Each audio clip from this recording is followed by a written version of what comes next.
Good morning.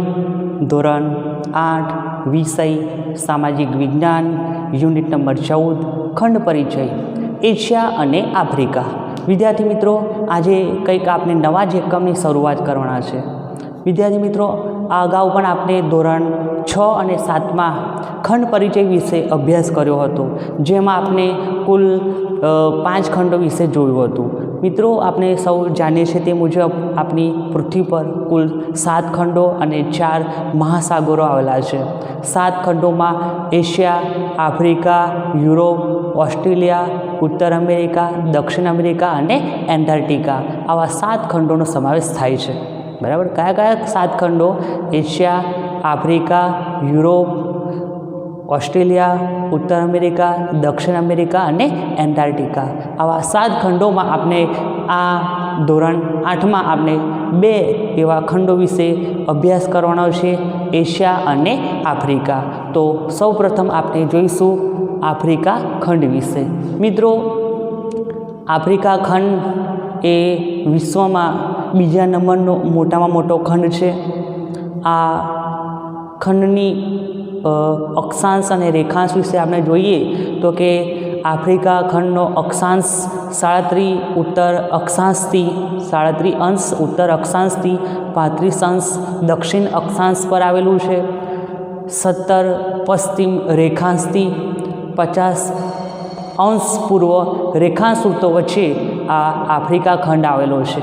ખાસ યાદ રાખવા જેવું છે કે 37 અંશ ઉત્તર અક્ષાંશથી 35 અંશ દક્ષિણ અક્ષાંશ વૃત્ત વચ્ચે, જ્યારે 17 પશ્ચિમ રેખાંશ વૃત્તોથી 50 અંશ પૂર્વ રેખાંશ વૃત્તો વચ્ચે આફ્રિકા ખંડ આવેલો છે. મિત્રો, આફ્રિકા ખંડની લંબાઈ પહોળાઈ એકંદરે જોઈએ તો સરખી છે. 2/3 વિસ્તાર વિષુવવૃત્તિ ઉત્તરમાં આવેલો છે આફ્રિકા ખંડનો. અને આફ્રિકા જે ખંડ છે એનો મોટા ભાગનો વિસ્તાર ઉષ્ણકટિબંધમાં છે. બરાબર. ઉષ્ણકટિબંધમાં ગરમ વિસ્તાર, ઉષ્ણકટિબંધમાં એનો મોટા ભાગનો વિસ્તાર આવેલો છે. સાથે સાથે આફ્રિકા ખંડ વિશે આપણે જોઈએ તો કે આફ્રિકા ખંડમાંથી 3 વૃત્તો પસાર થાય છે. એક એની વિશેષતા છે. આફ્રિકા ખંડની આ મુખ્ય વિશેષતા કે 3 વૃત્તો આફ્રિકા ખંડમાંથી પસાર થાય છે. એમાં આપણે જોઈએ ઉત્તરમાં કર્કવૃત્ત, મધ્યમાં વિષુવવૃત્ત અને દક્ષિણમાં મકરવૃત્ત પસાર થાય છે. બરાબર. આફ્રિકા ખંડની જે ખંડ છે એમાંથી 3 વૃત્તો પસાર થાય છે. ઉત્તરમાં કર્કવૃત્ત, દક્ષિણમાં મકરવૃત્ત અને મધ્યમાંથી વિષુવવૃત્ત પસાર થાય છે. તો આફ્રિકા ખંડમાંથી આવા 3 વૃત્તો પસાર થાય છે. મિત્રો, વિચારો પ્રશ્નોમાં કેટલાક આપણને પ્રશ્ન પૂછેલા છે. એ પ્રશ્ન જોઈએ તો કે કયા ભૂમિખંડ પરથી 3 મુખ્ય અક્ષાંશ વૃત્તો પસાર થાય છે? તો આપણે ચર્ચા કરી કે આફ્રિકા ખંડ પરથી કર્કવૃત્ત, વિષુવવૃત્ત, મકરવૃત્ત એવા 3 મુખ્ય અક્ષાંશ વૃત્તો પસાર થાય છે. બરાબર. આફ્રિકા ખંડમાંથી કર્કવૃત્ત, વિષુવવૃત્ત અને મકરવૃત્ત એવા 3 અક્ષાંશ વૃત્તો પસાર થાય છે. બીજો પ્રશ્ન છે કે આફ્રિકા ખંડ અને યુરોપ ખંડ કઈ સમુદ્રધુનીથી જુદા પડે છે? નકશાને જોઈને કહું તો આફ્રિકા ખંડ અને યુરોપ ખંડ જિબ્રાલ્ટરની સમુદ્રધુનીથી જુદા પડે છે. આફ્રિકા ખંડ અને યુરોપ ખંડ જિબ્રાલ્ટરની જે સમુદ્રધુનીથી જુદા પડે છે. એશિયા અને આફ્રિકાને કયા પ્રદેશથી જુદા કરી શકાય? તો કે એશિયા અને આફ્રિકાને ઇજિપ્તમાં આવેલા સિનાઈના દ્વીપકલ્પથી જુદા કરી શકાય. ઇજિપ્તમાં આવેલો સિનાઈનો જે દ્વીપકલ્પ છે ત્યાંથી જુદો કરી શકાય. ચોથો પ્રશ્ન છે આફ્રિકા ખંડની આસપાસ કયા કયા સમુદ્રો અને મહાસાગરો આવેલા છે? તો કે આફ્રિકા ખંડની વાત કરીએ તો કે ઉત્તરે ભૂમધ્ય સમુદ્ર, ઈશાનમાં રાતો સમુદ્ર, પૂર્વમાં હિન્દ મહાસાગર અને પશ્ચિમમાં એટલાન્ટિક મહાસાગર આવેલો છે. બીજું, કેપ ઓફ ગુડ હોપ ભૂશીર ક્યાં આવેલી છે? તો કે કેપ ઓફ ગુડ હોપની ભૂશીર દક્ષિણ આફ્રિકાના નૈઋત્ય છેડે એટલાન્ટિક મહાસાગરના કિનારે આવેલી છે. મિત્રો, આ જે આફ્રિકા ખંડ છે એમાં કેપ ઓફ ગુડ હોપની ભૂશીર ક્યાં આવેલી છે? તો કે કેપ ઓફ ગુડ હોપની ભૂશીર દક્ષિણ આફ્રિકાના નૈઋત્ય છેડે છેક એટલાન્ટિક મહાસાગરના કિનારે આવેલ છે. આપણે આફ્રિકા ખંડનો જે પ્રાકૃતિક નકશો જોઈએ તો કે એ નકશામાં આપણે એ વસ્તુ જોઈ શકીએ છીએ. મિત્રો આગળ આપણે જોઈએ 18મી સદીના અંત સુધી આફ્રિકા ખંડ દુનિયાના લોકો માટે અજાણ હતો. તેથી તેને અંધારિયો ખંડ તરીકે પણ ઓળખવામાં આવે છે. મિત્રો 18મી સદીના અંત સુધી આફ્રિકા ખંડ જે છે તો કે દુનિયાના લોકો માટે અજાણ હતો. વધુ વસ્તીનું રહેઠાણ ઓછું હતું, તેથી એને અંધારિયો ખંડ તરીકે પણ ઓળખવામાં આવે છે. આ પ્રશ્ન ખાસ પૂછાય છે કે આફ્રિકા ખંડને બીજા કયા નામે ઓળખવામાં આવે છે તો કે આફ્રિકા ખંડને અંધારિયા ખંડ તરીકે પણ ઓળખવામાં આવે છે. વાનરમાંથી માનવની યાત્રાની ખૂટતી કડીરૂપ અવશેષો નાઇલ નદીના તટ પરથી મળી આવ્યા છે. મિત્રો વાનરમાંથી જે મહામાનવની જે યાત્રા છે તો કે એના કડીરૂપ અવશેષો એ નાઇલ નદીના તટ પરથી મળી આવ્યા છે. બરાબર, મનુષ્ય પહેલાં વાનર હતો ને વાનરમાંથી એક મહામાનવમાં એનું રૂપાંતર થયું તો કે એવા અવશેષો નાઇલ નદીના તટ પરથી મળી આવ્યા છે. આટલું જાણવામાં આપણે જોઈએ તો કે બાર્થોલોમ્યુ ડહેઝે નામના વ્યક્તિએ ઈસવીસન 1493માં કેપ ઓફ ગુડ હોપની ભૂશીર શોધી હતી. આ પ્રશ્ન ખાસ પૂછાય છે કે કેપ ઓફ ગુડ હોપની ભૂશીર કોને શોધી હતી, ક્યારે તો કે બાર્થોલોમ્યુ ડહેઝે નામના વ્યક્તિ હતો, નાવિક કેમ હતો, એને ઈસવીસન 1493માં કેપ ઓફ ગુડ હોપની ભૂશીર શોધી હતી. અને આ શોધનો ઉપયોગ વાસ્કો દ ગામાએ ઈસવીસન 1498માં ભારત આવવાના જળમાર્ગ માટે એની શોધ કરી હતી. મિત્રો બાર્થોલોમ્યુ ડહેઝે ઈસવીસન 1493માં કેપ ઓફ ગુડ હોપની ભૂશીરની શોધ કરી હતી. અને આ શોધનો ઉપયોગ વાસ્કો દ ગામાએ આપણે આગળ પણ અભ્યાસ કરી ગયા વાસ્કો દ ગામા વિશે.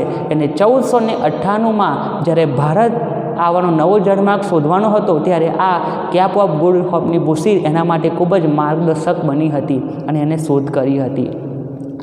આફ્રિકા ખંડનો મોટો ભાગ પૂર્વ ગોળાર્ધમાં આવેલો છે. મિત્રો આફ્રિકા ખંડનો જે મોટા ભાગનો ભાગ આપણે જોઈએ તો કે પૂર્વ ગોળાર્ધમાં આવેલો છે અને તેનો વિસ્તાર વિશ્વની કુલ જમીન વિસ્તારના 20% જેટલો છે. આફ્રિકા ખંડનો જે વિસ્તાર જોઈએ તો કે વિશ્વના કુલ જમીન વિસ્તારના 20% એનો વિસ્તાર આવેલો છે. આફ્રિકા ખંડને લગભગ 30,000 કિમી જેટલો દરિયા કિનારો ખંડને મળ્યો છે. વિશાળ દરિયા કિનારો મળ્યો છે. લગભગ 30,000 કિમી જેટલો દરિયા કિનારો આફ્રિકા ખંડને મળ્યો છે. તો કે એની વિશેષતા છે. બરાબર, આગળ આપણે નવા મુદ્દા વિશે જોવાનું છે. આફ્રિકા ખંડના ભૂપૃષ્ઠીય ભાગોની વિશેષતાઓ. મિત્રો આફ્રિકા ખંડનું ભૂપૃષ્ઠ ખૂબ જ વૈવિધ્યવાળું છે અને આ આફ્રિકા ખંડના ભૂપૃષ્ઠીય ભાગોની ખૂબ જ વિશેષતા છે. એમાં સહરાનો વિશાળ રણપ્રદેશ, કિલીમાંજરો નામનો જ્વાળામુખી તો કે એની મુખ્ય વિશેષતા છે. તો એના વિશે આપણે જોઈએ. આફ્રિકા ખંડનું ભૂપૃષ્ઠ મોટાભાગે ઉચ્ચ પ્રદેશોનું બનેલું છે. બરાબર, આફ્રિકા ખંડનું મોટાભાગનું જે ભૂપૃષ્ઠ જોઈએ એની જમીન તો કે મોટાભાગે ઉચ્ચ પ્રદેશોનું બનેલું છે. જેમાં આફ્રિકાના વાયવ્ય ભાગમાં એટલાસ પર્વતની હારમાળ આવેલી છે. આફ્રિકા ખંડના વાયવ્ય જે ભાગ છે એ વાયવ્ય ભાગમાં એટલાસ પર્વતની હારમાળ આવેલી છે. જેમાં સૌથી ઊંચો પર્વત એટલાસ છે, જેની ઊંચાઈ 3,965 મીટર છે. મિત્રો આ ખાસ યાદ રાખવા જેવું છે કે આફ્રિકા ખંડના ભૂપૃષ્ઠ મોટાભાગે ઉચ્ચ પ્રદેશોનું બનેલું છે અને આફ્રિકા ખંડના વાયવ્ય ભાગમાં એટલાસ પર્વતની હારમાળ આવેલી છે. એટલાસ પર્વતની એમાં સૌથી ઊંચો પર્વત એટલાસ છે, જેની ઊંચાઈ 3,965 મીટર છે.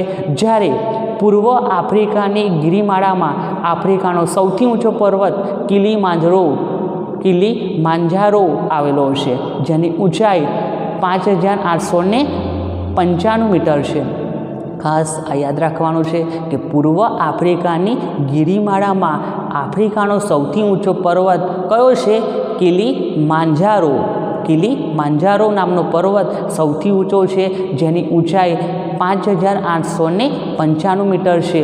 અને આ પર્વત વિષુવવૃત્ત નજીક આવેલો હોવા છતાં વધુ ઊંચાઈને લીધે તેના શિખરો હંમેશા બરફથી છવાયેલા રહે છે. એની વિશેષતા છે કે આ પર્વત વિષુવવૃત્તથી નજીક આવેલો છતાં એની વધુ ઊંચાઈને લીધે આ શિખરો હંમેશા બરફથી છવાયેલા રહે છે અને આ પર્વતો સિવાય દક્ષિણમાં સરેરાશ 915 મીટરથી વધુ ઊંચાઈ ધરાવતા ઉચ્ચ પ્રદેશો આવેલા છે, જેમાં ઇથોપિયાનો ઉચ્ચ પ્રદેશ 3050 મીટરની ઊંચાઈ ધરાવે છે. મિત્રો, આ ઇથોપિયાનો જે ઉચ્ચ પ્રદેશ છે તો કે 3050 મીટરથી ઊંચાઈ ધરાવે છે આ ઇથોપિયાનો ઉચ્ચ પ્રદેશ. તો કે એની વિશેષતા છે.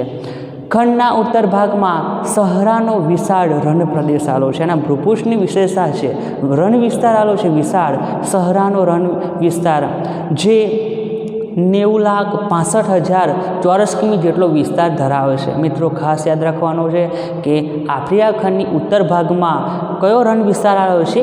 સહરાનો વિશાળ રણ વિસ્તાર, જેનો એ જે કેટલા ચોરસ કિમી વિસ્તાર ધરાવે છે સહરાનો રણ વિસ્તાર? તો કે 90,65,000 ચોરસ કિમી જેટલો વિસ્તાર આ સહરાનો રણ વિસ્તાર ધરાવે છે અને એ વિસ્તાર ખડકાળ ઊંચ પ્રદેશોથી સભર છે. આ રણ પૂર્વ આફ્રિકામાં પૃથ્વીની આંતરિક હિલચાલને લીધે લગભગ 128 કિમી લાંબી ફાટકીની રચના થાય છે. મિત્રો, આ પૂર્વ જે આફ્રિકા છે, આફ્રિકાના પૂર્વ ભાગમાં પૃથ્વીની આંતરિક હિલચાલને લીધે લગભગ 128 કિમી લાંબી ફાટકીની રચના થઈ છે અને આ ફાટકીન વિશ્વની સૌથી લાંબી ફાટકીન છે. વિશ્વની સૌથી લાંબી ફાટકીન છે, જેમાં પાણી ભરાવાથી વિક્ટોરિયા, ચાડ, ટાંગાનિકા સરોવરની રચના થઈ છે. આ ખાસ પ્રશ્ન પૂછાય છે કે ફાટકીનમાં પાણી ભરાવાથી કયા કયા સરોવરોની રચના થઈ છે? તો કે ફાટકીનમાં પાણી ભરાવાથી વિક્ટોરિયા છે, ચાડ, ટાંગાનિકા જેવા સરોવરોની રચના થઈ છે. તો આફ્રિકા ખંડના ભૂપૃષ્ઠ ભાગોની વિશેષતાના મુદ્દામાં આટલું વસ્તુ આપણે ખાસ યાદ રાખવાનું છે કે આફ્રિકા ખંડનું ભૂપૃષ્ઠ મોટાભાગે ઉચ્ચ પ્રદેશોનું બનેલું છે, જેમાં આફ્રિકાના વાયુવ્ય ભાગમાં એટલાસ પર્વતની હારમાળા આવેલી છે, જેમાં સૌથી ઊંચો પર્વત કયો છે? એટલાસ, જેની ઊંચાઈ 3965 મીટર છે. જ્યારે પૂર્વ આફ્રિકાના ગિરિમાળાઓમાં સૌથી ઊંચો પર્વત કિલીમાંજારો છે, જેની ઊંચાઈ 5895 મીટર છે અને આ પર્વત વિષુવવૃત્ત પર નજીક હોવા છતાં વધુ ઊંચાઈ લીધે એના શિખરો હંમેશા બરફથી છવાયેલા રહે છે. આ પર્વત સિવાય દક્ષિણમાં સરેરાશ 915 મીટર વધુ ઊંચાઈ ધરાવતા ઉચ્ચ પ્રદેશો પણ આવેલા છે અને ઇથોપિયાનો ઉચ્ચ પ્રદેશ 3050 મીટરથી પણ ઊંચાઈ ધરાવે છે. ખંડના ઉત્તર ભાગમાં સહરાનો વિશાળ રણ પ્રદેશ આવેલો છે, જેની ખાસ કરીને એ વિસ્તાર 90,65,000 ચોરસ કિમી જેટલો વિસ્તાર ધરાવે છે અને આ સિવાય ખડકાળ ઉચ્ચ પ્રદેશોથી સભર જોવા મળે છે. પૂર્વ આફ્રિકાનો પૃથ્વીના આંતરિક હિલચાલને લીધે લગભગ 128 કિમી લાંબી ફાટકીની રચના થઈ છે અને આ ફાટકીની વિશ્વની સૌથી લાંબી ફાટકી છે, જેમાં પાણી ભરાવાથી વિક્ટોરિયા, ચાડ, ટાંગાનિકા જેવા સરોવરોની રચના થઈ છે. હવે આગળ આપણે નવા મુદ્દા વિશે જોઈશું. ટોપિક નદીઓ અને સરોવરો. આફ્રિકા ખંડમાં આવેલ નદીઓ અને સરોવરો વિશે જોઈએ.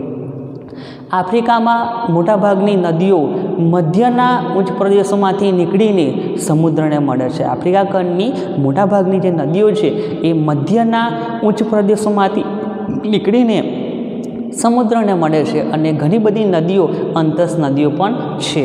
અંતસ નદીઓ છે ખડકાળ પ્રદેશને લીધે જળમાર્ગ માટે બહુ ઉપયોગી નથી. મિત્રો, આ જે નદીઓ છે એ ખડકાળ પ્રદેશમાંથી વહે છે, તેથી એને જળમાર્ગ માટે બહુ ઉપયોગી નથી, પરંતુ જળ ધોધને લીધે તેનાથી જળ વિદ્યુત મેળવી શકાય છે. બરાબર, એનો જે જળ ધોધ રચવાને કારણે જળ વિદ્યુત મેળવવા માટે આ નદીઓ ખાસ ઉપયોગી છે. આફ્રિકાની મુખ્ય નદીઓમાં નાઇલ, કોંગો, નાઇજર અને જાંબેજી છે. આ ખાસ પ્રશ્ન પૂછાય છે કે આફ્રિકા ખંડની મુખ્ય નદીઓ કઈ કઈ છે? તો કે આફ્રિકાની મુખ્ય નદીઓ નાઇલ, કોંગો, નાઇજર અને જાંબેજી છે. કઈ કઈ નદીઓ? નદીઓમાં નાઇલ, કોંગો, નાઇજર અને જાંબેજી છે.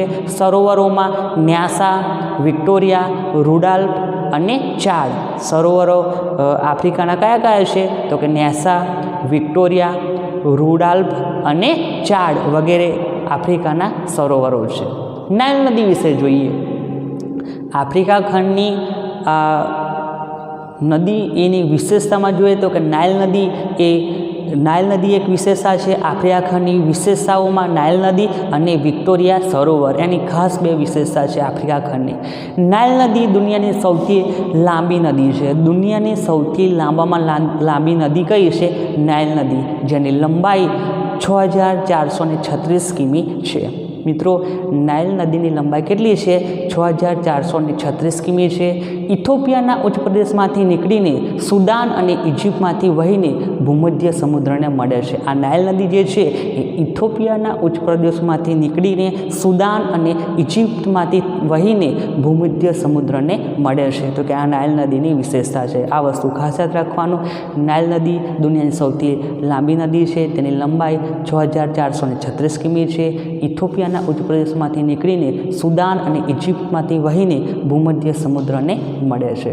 હવે આગળ આપણે નવા મુદ્દા વિશે જોઈશું।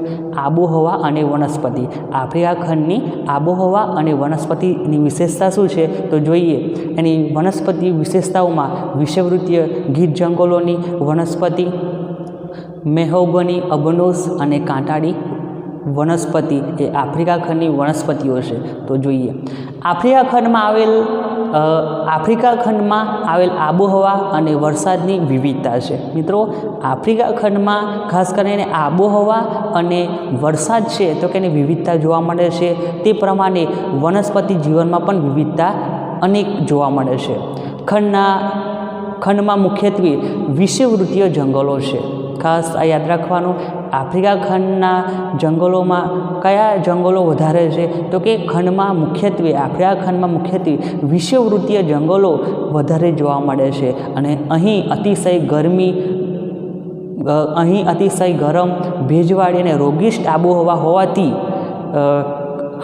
હોવાથી મેહોગની, લોંગવુડ, રોઝવુડ, આયર્નવુડ ઉપરાંત રબર, સિન્કોના તથા વાંસના વૃક્ષો પણ જોવા મળે છે। મિત્રો, આફ્રિકા ખંડની આબોહવા અને વરસાદની ખાસ વિશેષતા છે। સાથે વનસ્પતિ જીવનમાં પણ વિવિધતા જોવા મળે છે। ખંડમાં મુખ્યત્વે વિષુવવૃત્તીય જંગલો છે અને અતિશય ગરમ, ભેજવાળી અને રોગિષ્ટ આબોહવા હોવાથી અહીં મેહોગની, અબનોસ, લોંગવુડ, રોઝવુડ, આયર્નવુડ ઉપરાંત રબર, સિન્કોના તથા વાંસના વૃક્ષો અહીંયા જોવા મળે છે। ઉત્તરના ભાગોમાં વરસાદની માત્રા ઘટતા સવાના પ્રકારના ઘાસના મેદાનો જોવા મળે છે। મિત્રો, સવાના પ્રકારના ઘાસના મેદાનો આફ્રિકામાં મળે છે। ઉત્તર ભાગમાં વરસાદની માત્રા ઘટતા વરસાદ ઓછો પડે છે, જેના કારણે સવાના પ્રકારના ઘાસના મેદાનોની રચના થઈ છે। તો અહીં સહરાના રણ પ્રદેશોમાં છૂટી છવાઈ કાંટાળી વનસ્પતિમાં થોર, બોરડી, ખજૂરી જોવા મળે છે। સહરાના રણ વિસ્તારમાં ખાસ કરીને કાંટાળી વનસ્પતિ જેમ કે થોર, બોરડી અને ખજૂરી જેવા વૃક્ષો જોવા મળે છે। ભૂમધ્ય સમુદ્રના વિસ્તારોમાં શિયાળામાં પણ વરસાદ અનુભવાય છે। ભૂમધ્ય સમુદ્રના જે વિસ્તાર છે ત્યાંમાં શિયાળામાં પણ વરસાદ અનુભવાય છે।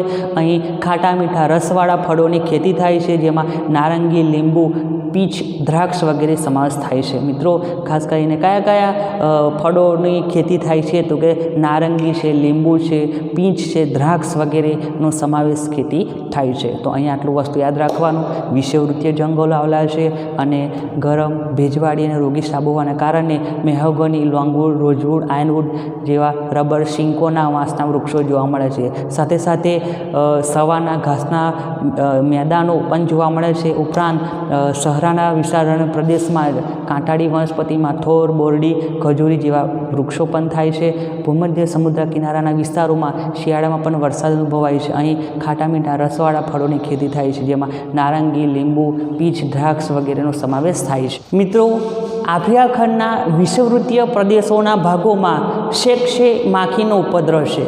બરાબર, આફ્રિકા ખંડના વિષુવવૃત્તીય પ્રદેશોમાં જે માખીનો ઉપદ્રવ છે, કઈ શેકશે જે માખી છે એનો ઉપદ્રવ ખૂબ જ જોવા મળે છે, જે કરડતા હાથી પગાનો રોગ થાય છે। આ શેકશે જે માખી છે એ કરડવાને કારણે હાથી પગાનો રોગ થાય છે, છેવટે માણસનું મૃત્યુ પામે છે। અલબત્ત વિજ્ઞાન અને ટેકનોલોજીના મદદથી આ માખીનો નાશ થયો છે। કૃષિ, ખનિજ સંપત્તિ અને લોકો વિશે જોઈએ। કૃષિ, ખનિજ સંપત્તિ અને લોકો। મિત્રો, આફ્રિકા ખંડમાં 70% લોકો ખેતી કરે છે। બરાબર, આફ્રિકા ખંડમાં 70% ખેતી થાય છે। ખેતી મુખ્ય પ્રવૃત્તિ છે। લગભગ 70% જેટલી ખેતી આફ્રિકા ખંડમાં થાય છે।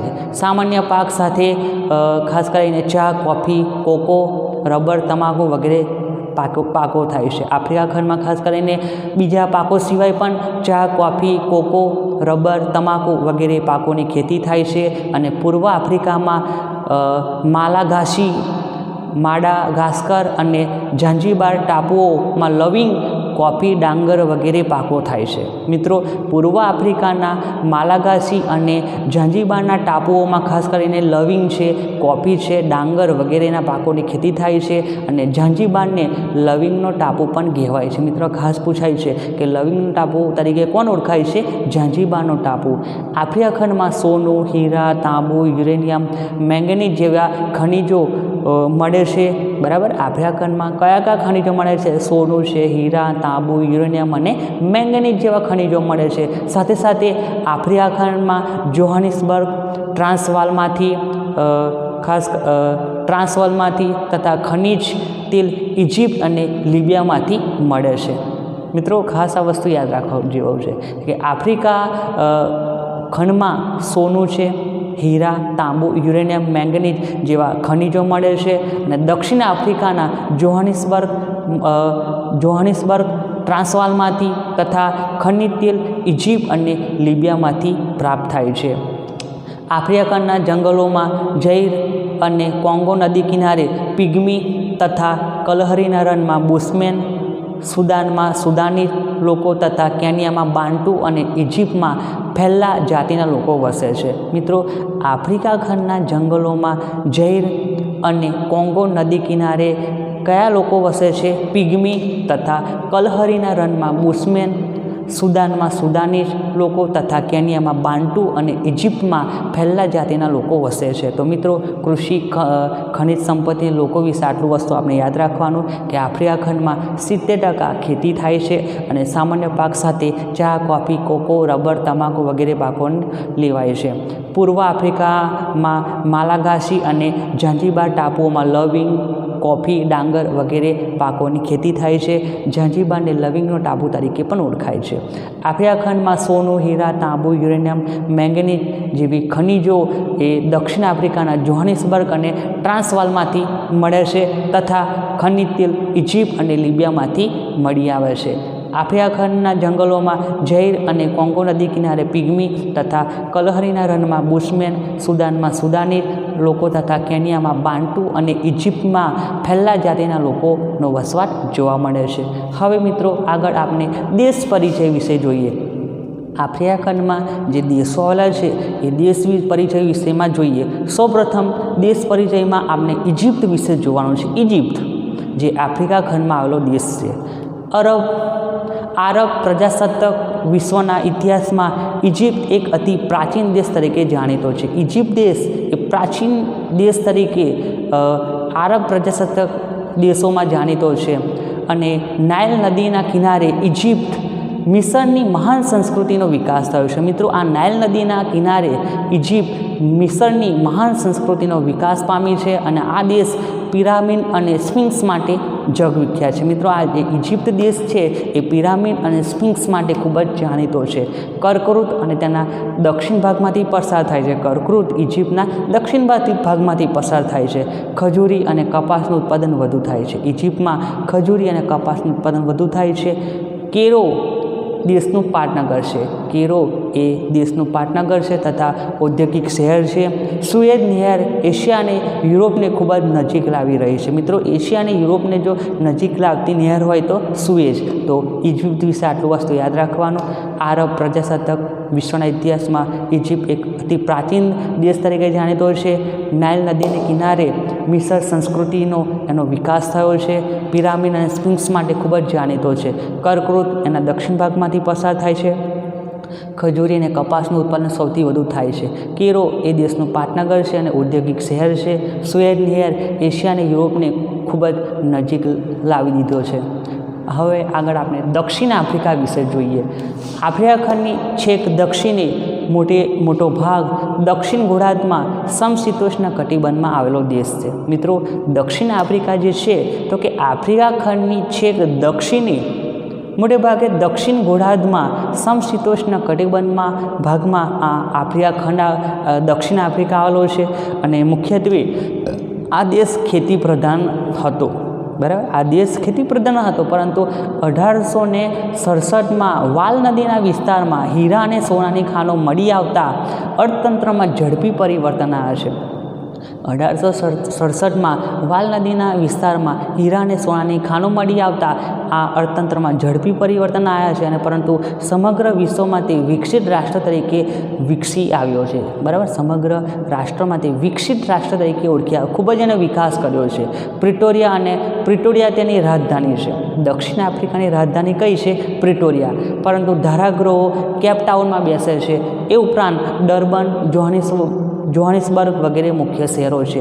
દક્ષિણ આફ્રિકાના મુખ્ય શહેરો કયા? ડર્બન, જોહાનિસબર્ગ વગેરે મુખ્ય શહેરો છે. પ્રવાસના મેળામાં ખાસ કરીને આ વગેરે મુખ્ય શહેરો આપણે જોઈ શકીએ છીએ. તો વિદ્યાર્થી મિત્રો, દક્ષિણ આફ્રિકા વિશે આટલું વસ્તુ યાદ રાખવાનું કે તે પોતે આફ્રિકા ખંડની દક્ષિણને મોટે ભાગ દક્ષિણ ગોળાર્ધમાં સમશીતોષ્ણ કટિબંધમાં આવેલો દેશ છે. સાથે સાથે આ ખેતી પ્રધાન દેશ હતો, પરંતુ 1867માં વાલ નદીના વિસ્તારમાં હીરા અને સોનાની ખાણો મળી આવતા ઝડપી અર્થતંત્રમાં પરિવર્તન આવ્યું અને સમગ્ર વિશ્વમાં એક વિકસિત રાષ્ટ્ર તરીકે વિકસી આવ્યો છે. પ્રિટોરિયા તેની રાજધાની છે. ધારાગૃહો જે છે કેપટાઉનમાં બેસે છે. ઉપરાંત ડર્બન, જોહાનિસબર્ગ વગેરે મુખ્ય શહેરો અહીંયા સમાવેશ થાય છે, આવેલા છે. તો વિદ્યાર્થી મિત્રો, આ એકમમાં આપણે જે મુદ્દાઓ વિશે અભ્યાસ કર્યો, ફરીથી એક વખત એના વિશે જોઈ લઈએ. આફ્રિકા ખંડ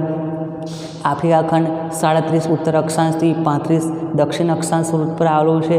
આ ઉપરાંત 17 પશ્ચિમ રેખાંશથી 50 પૂર્વાંશ રેખાંશ ઋતુની વચ્ચે આવેલું છે. સાથે સાથે મધ્યમાંથી વિષુવવૃત્ત, ઉત્તરમાં કર્કવૃત્ત, દક્ષિણમાં મકરવૃત્ત. આફ્રિકા ખંડની માંથી ત્રણેય વૃત્તો પસાર થાય છે. આફ્રિકા ખંડ એ અંધારિયો ખંડ તરીકે પણ જાણીતો છે. બાર્થોલોમ્યુ ડાયે 1493માં કેપ ઓફ ગુડ હોપની ભૂસી શોધી હતી, અને મોટો ભાગ પૂર્વ ગોળાર્ધમાં આવેલો છે આફ્રિકા ખંડનો. સાથે સાથે જમીન વિસ્તાર 20% છે. આફ્રિકા ખંડના ભૂપૃષ્ઠ ભાગોની વિશેષતાઓમાં જોઈએ, એટલાસ પર્વતની ઊંચાઈ 3965 મીટર છે. બરાબર. ઊંચામાં ઊંચો છે એટલાસ પર્વત. ઇથોપિયાનો ઉચ્ચ પ્રદેશ 3050 મીટરની ઊંચાઈ ધરાવે છે. આ ઉપરાંત સહારાનો વિસ્તાર, રણ વિસ્તાર 90,65,000 ચોરસ કિમી વિસ્તાર ધરાવે છે. ફાડખીણમાં પાણી ભરાવાને કારણે 128 લાંબી ફાડખીણ છે. એમાં પાણી ભરાવાને કારણે ખાસ કરીને વિક્ટોરિયા, ચાર, ટાંગાનિકા જેવા સરોવરોની રચના થઈ છે. નદીઓ અને સરોવરો વિશે આપણે જોઈએ તો કે મુખ્ય નદીઓ નાઇલ, કોંગો, નાઇજર, જાંબેજી વગેરે નદીઓ છે. સરોવરોમાં ન્યાસા, વિક્ટોરિયા, રુડાલ્ફ, ચાડ વગેરે સરોવરોની આ આફ્રિકા ખંડમાં જોવા મળે છે. નાઇલ નદી દુનિયાની સૌથી લાંબી નદી છે. તેની લંબાઈ 6436 કિમી જોવા મળે છે. સાથે સાથે આબોહવા અને વનસ્પતિ વિશે પણ ચર્ચા કરી. એમાં કૃષિ, ખનિજ સંપત્તિ અને લોકો વિશે પણ આપણે જોયું, અને ખાસ કરીને દેશ પરિચયમાં ઇજિપ્ત અને દક્ષિણ આફ્રિકા વિશે આપણે જોયું.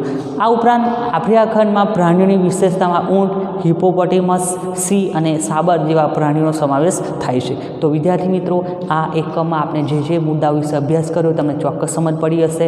Thank you.